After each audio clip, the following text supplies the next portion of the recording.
Not long after ordination, I was being sent to St John, often. It was the mountain opposite ours. And there, there were great traces of the local saint, much thought of on this day, the 3rd of January. For he was the one who, more than anyone else, propagated devotion to the holy name. The holy name of Jesus. He went around with this monogram, and he would use it to explain how central this name was. The very word salvation is hinted at in its deepest meaning. And he is our hope. And how sad it is, especially in Catholic countries, when the same tongue that receives the Lord abuses his holy name. And also in some places that of his Holy Mother.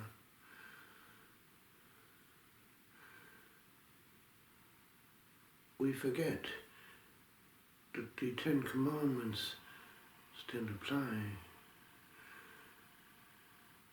As we have no power to reduce the divine will with regard to the likes of adultery, so too we have no right to proclaim indirectly that we have grown up with regard to the importance of language. It does matter. And to abuse the holy name, or any form of the divine name, simply God, whatever it might be, is to bring God down and to forget what we are handling just with the tongue, the lips, the organ that produces only a sound, but which is heard by the angels and by their high king. And these words are written on our copybook. Indeed, in verse 36 of the 12th chapter of the Gospel of St Matthew, we are warned that we will have to answer for every idle word.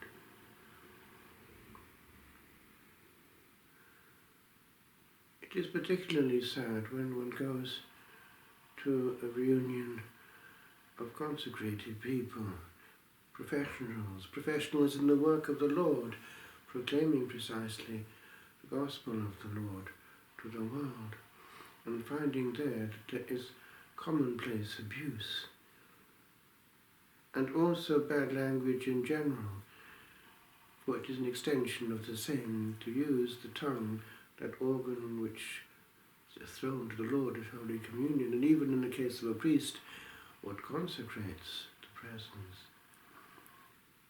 To have that brought down to producing foul language, not accepted even in good society, is most displeasing to Almighty God, and also painful for our ears if we are in love with Jesus, who is hurt thereby. For the instinct of a man to be virile, and to have recourse therefore to virile noises and swear words, indicates who is important to a man. Why should we wish to please men at the cost of God?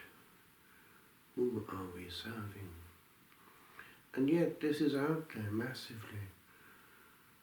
People going through life, even professional life, never handling this issue of the tongue. remember at La Trappe having to prepare a paper on the question of silence in the constitutions, and looking therefore into various things here and there on the issue, and one of which was precisely the advantages of silence in the Cistercian life, written way back, but still valid. All the sins of the tongue that are avoided by perpetual silence.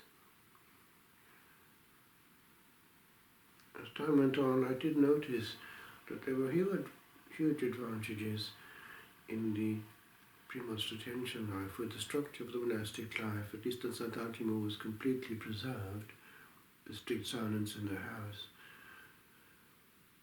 But the word was actually used in the area of work. That is to say that it wasn't just work in agriculture, whatever it might be, in silence, but actually that the power of the word for good was harnessed, and that handling therefore not animals but immortal souls demanded the word, and that word could actually be healing and orientating. It occurred to me with time that was a huge blend of good and power, which was lost when one didn't use at all, and used to the good the organ of speech and communication. Also the pen, for the pen can heal in a letter, also in something which is written to last. Holy Father St Augustine is always portrayed writing. So the word, even the silent word of the pen, can speak again and be heard.